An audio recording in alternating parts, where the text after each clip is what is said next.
Hi hello friends, welcome back to my YouTube channel.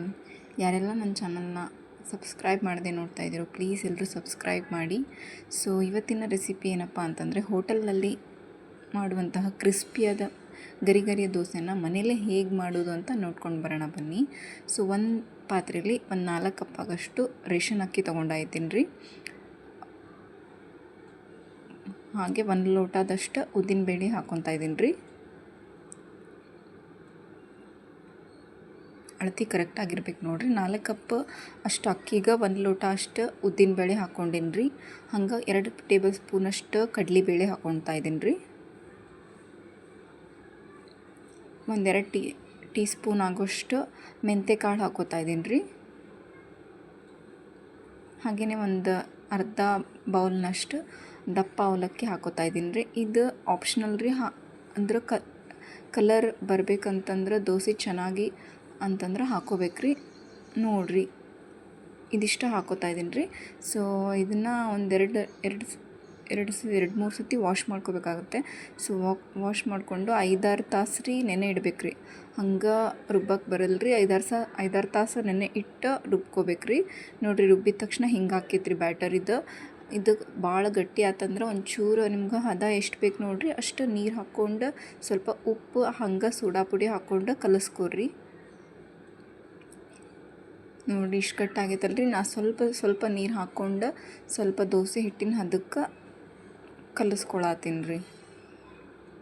ಇಷ್ಟ ಆದರೆ ಸಾಕು ನೋಡಿರಿ. ಇವಾಗ ನಮ್ಮ ದೋಸೆ ಹಿಟ್ಟು ರೆಡಿ ಆಗೈತೆ ರೀ. ಹಂಗೆ ಚಟ್ನಿ ಹೆಂಗೆ ಮಾಡೋದು ಅಂತ ನೋಡ್ಕೊಂಡು ಬರ್ರಿ. ಒಂದು ಮಿಕ್ಸಿ ಜಾರಿಗೆ 1 ಕಪ್ ಆಗೋಷ್ಟು ತೆಂಗಿನಕಾಯಿ ತುರಿ ತೊಗೊಂಡಿನಿ ರೀ.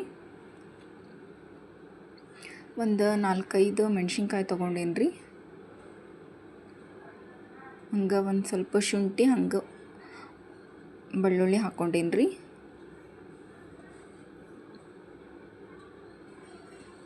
ಒಂದು ಸ್ವಲ್ಪ ಉಪ್ಪು ಹಾಕ್ಕೊಂಡೇನಿ ರುಚಿಗೆ ತಕ್ಕಷ್ಟು. ಹಂಗೆ ಒಂದು ಸ್ವಲ್ಪ ಕೊತ್ತಂಬರಿ ಸೊಪ್ಪು ಹಾಕ್ಕೊಂಡೇನಿ ರೀ. ಒಂದು ಸ್ವಲ್ಪ ಪುಟಾಣಿ ಹಾಕ್ಕೊಂಡೇನಿ ನೋಡಿರಿ, ಒಂದು 3 ಟೇಬಲ್ ಸ್ಪೂನಷ್ಟು. ಹಂಗೆ ಇದಕ್ಕೆ ಸ್ವಲ್ಪ ನೀರು ಹಾಕ್ಕೊಂಡು ನುಣ್ಣಾಗಿ ರುಬ್ಕೊಂಡು ಬರ್ರಿ. ಈಗ ಚಟ್ನಿ ರೆಡಿ ಆಯ್ತು ನೋಡಿರಿ. ಹಂಗೆ ಸ್ವಲ್ಪ ಆಲೂಗಡ್ಡೆ ಪಲ್ಯ ಹೆಂಗೆ ಮಾಡೋದು ಅಂತ ನೋಡ್ಕೊಂಡು ಬರ್ರಿ. ಒಂದು ಪಾತ್ರೆಗೆ ಒಂದು 5-6 ಟೇಬಲ್ ಸ್ಪೂನಷ್ಟು ಆಯಿಲ್ ಹಾಕೋಬೇಕ್ರಿ. ಇದಕ್ಕೆ ಸ್ವಲ್ಪ ಎಣ್ಣೆ ಜಾಸ್ತಿ ಹಾಕ್ಕೊಂಡ್ರೆ ಚಲೋ ಆಕೈತ್ರಿ. ಹಂಗೆ ಸ್ವಲ್ಪ ಜೀರಿಗೆ, ಸಾಸಿವೆ, ಹಂಗೆ ಕಡಲೆಬೇಳೆ ಹಾಕ್ಕೊಂಡೇನಿ ರೀ. ಸ್ವಲ್ಪ ಅದು ಕಡಲೆಬೇಳೆ ಚಟ್ಪಟ್ ಅನ್ಬೇಕ್ರಿ. ಕಡಲೆಬೇಳೆ ಆಲೂಗಡ್ಡೆ ಪಲ್ಯಕ್ಕೆ ಹಾಕಿದ್ರೆ ಟೇಸ್ಟ್ ಸ್ವಲ್ಪ ಚಲೋ ಬರ್ತೈತಿ, ಹಾಗಾಗಿ ಹಾಕೋಬೇಕಾಗ್ತೈತಿ ರೀ. ಅದಾದಮೇಲೆ ಒಂದು 4-5 ಮೆಣಸಿನ್ಕಾಯಿನ ಹೆಚ್ಚು ಹಾಕ್ಕೊಂಡೇನಿ ರೀ ಉದ್ದುದ್ದಕ್ಕಿ. ಸ್ವಲ್ಪ ಅದು ಚೆನ್ನಾಗಿ ಫ್ರೈ ಹಾಕ್ಬೇಕ್ರಿ. ಇದು ಹಂಗೆ ಸ್ವಲ್ಪ ಫ್ರೈ ಆಗತ್ಲನ ಒಂದು ಅರ್ಧ ಸಣ್ಣಗೆ ಹೆಚ್ಚಿರೋ ಉಳ್ಳಾಗಡ್ಡಿ ಹಾಕ್ಕೊಂಡೇನಿ ರೀ. ನಮ್ಮ ಉತ್ತರ ಕರ್ನಾಟಕದೊಳಗೆ ಉಳ್ಳಾಗಡ್ಡಿ ಅಂತೀವಿ ರೀ. ಸೊ ಈರುಳ್ಳಿ ಕಟ್ ಮಾಡ್ಕೊಂಡು ಹಾಕ್ಕೊಂಡೇನಿ ನೋಡಿರಿ. ಚೆನ್ನಾಗಿ ಸ್ವಲ್ಪ ಫ್ರೈ ಆಗೋ ತನಕ ಸ್ವಲ್ಪ ಕೈ ಆಡಿಸ್ಬೇಕಾಗ್ತೈತಿ ರೀ ಚಮಚ ತೊಗೊಂಡು. ಸ್ವಲ್ಪ ಅದು ಕಲರ್ ಚೇಂಜ್ ಆಗೋವರೆಗೂ ನೋಡ್ತಾ ಇರಿ. ಕಲರ್ ಚೇಂಜ್ ಆಗೋವರೆಗೂ ಫ್ರೈ ಮಾಡ್ತಾನೆ ಇರಬೇಕಾಗುತ್ತೆ. ಸೊ ಅದು ಮೀಡಿಯಮ್ ಫ್ಲೇಮ್ ಇಟ್ಕೊರಿ. ಭಾಳಷ್ಟು ಹೈ ಫ್ಲೇಮಲ್ಲಿ ಇಟ್ಕೊಂಡ್ರೆ ಅದೆಲ್ಲ ಭಾಳಷ್ಟು ಹೊತ್ತಿದಂಗೆ ಫೀಲ್ ಆಕೈತ್ರಿ ಅದು. ಇವಾಗ ನೋಡಿರಿ, ಸ್ವಲ್ಪ ಕಲರ್ ಎಲ್ಲ ಸ್ವಲ್ಪ ಚೇಂಜ್ ಆಗೈತಲ್ರಿ. ಹಂಗೆ ಸ್ವಲ್ಪ ಅರಿಶಿನ ಪುಡಿ ಹಾಕ್ಕೊಳ್ಳೋಣ್ರಿ. ಅರಿಶಿನ ಪುಡಿ ಹಾಕ್ಕೊಂಡು ಸ್ವಲ್ಪ ಕೈ ಆಡಿಸಿದ ತಕ್ಷಣ ಈಗ ನಾವು ಬಾಯ್ಲ್ ಮಾಡಿ ಏನು ಇಟ್ಕೊಂಡಿದ್ದೇವಲ್ರಿ ಆಲೂಗಡ್ಡೆನ, ಅದೆಲ್ಲನೂ ಹಾಕ್ಬೇಕ್ರಿ.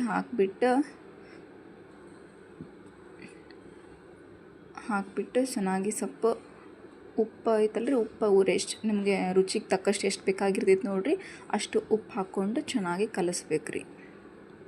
ಇವಾಗ ನೋಡಿರಿ, ನಾ ಕಲಸಾತೀನಲ್ಲ, ಹಿಂಗೆ ಸ್ವಲ್ಪ ಕಲಸಿ ಉಪ್ಪು ಹಾಕ್ಕೊಂಡು ಕಲಿಸ್ಕೊರಿ. ಆಮೇಲೆ ಸ್ವಲ್ಪ ಕೊತ್ತಂಬರಿ ಸೊಪ್ಪನ್ನ ಹಾಕ್ಕೊಂಡ್ರೆ ಆಲೂಗಡ್ಡೆ ಪಲ್ಯ ರೆಡಿ ಆಗ್ತೈತೆ ನೋಡಿರಿ. ಸೇಮ್ ಇದೇ ಟೈಪ ಮಾಡ್ತಾರೆ ರೀ ಹೋಟೆಲ್ದಾಗು. ಈಗ ನಮ್ದು ಆಲೂಗಡ್ಡೆ ಪಲ್ಯ ಏನಾಯ್ತಲ್ರಿ, ಇದು ರೆಡಿ ಆತ್ರಿ. ಸೊ ಇದನ್ನ ಒಂದು ಸೈಡ್ ಇಟ್ಟು ನಮ್ಮ ಹಂಗೆ ಕ್ರಿಸ್ಪಿಯಾಗಿ ಗರಗರಿ ದೋಸೆ ಹಾಕ್ಕೊಂಡು ಬರ್ರಿ. ಇವಾಗ ಹೆಂಚು ಕಾದೈತಲ್ರಿ, ಸಣ್ಣಗೆ ದೋಸೆ ಹಾಕತ್ತೇನೆ ನೋಡಿರಿ.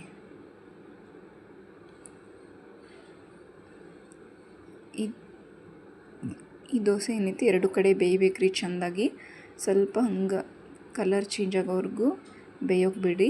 ಆಮೇಲೆ ಸ್ವಲ್ಪ ನಿಮ್ಗೆ ತುಪ್ಪ ಇದ್ದರೆ ತುಪ್ಪನಾರು ಹಾಕ್ಕೋಬೋದು ರೀ, ಇಲ್ಲ ಎಣ್ಣೆ ಇದ್ದರೆ ಎಣ್ಣೆನಾರು ಒಂಚೂರು ಮೇಲ್ಗಡೆ ಅಪ್ಲೈ ಮಾಡಿ. ಸೊ ನೋಡಿ ಮಗ ರೆಡ್ ಕಲರ್ ಬರ್ತಾ ಇದೆಯಲ್ಲ, ಕಲರ್ ಎಲ್ಲ ಚೇಂಜ್ ಆಗುತ್ತೆ ರೀ. ಸೊ ನಮ್ಮ ಮನೇಲಿ ಆಲ್ರೆಡಿ ಮಾಡಿಟ್ಟಿರುವಂಥ ಕಡಲೆ ಪುಡಿ ಇತ್ತು ರೀ, ಕಡ್ಲಿ ಚಟ್ನಿ ಅಂತಾರೆ ರೀ ನಮ್ಮ ಸೈಡ್. ಸೊ ಅದನ್ನು ದೋಸೆಗೆ ಹಾಕಾತೀನಿ ರೀ. ಸೊ ಎಲ್ಲ ಹೋಟೆಲ್ದಾಗೂ ಸೇಮ್ ಹಾಕ್ತಿರ್ತಾರೆ, ನೀವು ಹೋದಾಗ ನೋಡಿರ್ತೀರಲ್ರಿ, ಸೇಮ್ ಟು ಸೇಮ್ ಹಂಗೆ ಆಗೈತೆ ನೋಡಿರಿ ಎಷ್ಟು ಚಲೋ ಬಂದಾವ ದೋಸೆ. ಸೊ ಇದೇ ಥರ ಇನ್ನೊಂದೆರಡು ಹಾಕ್ಕೊಂಡು ಬರೋಣ ಬರ್ರಿ.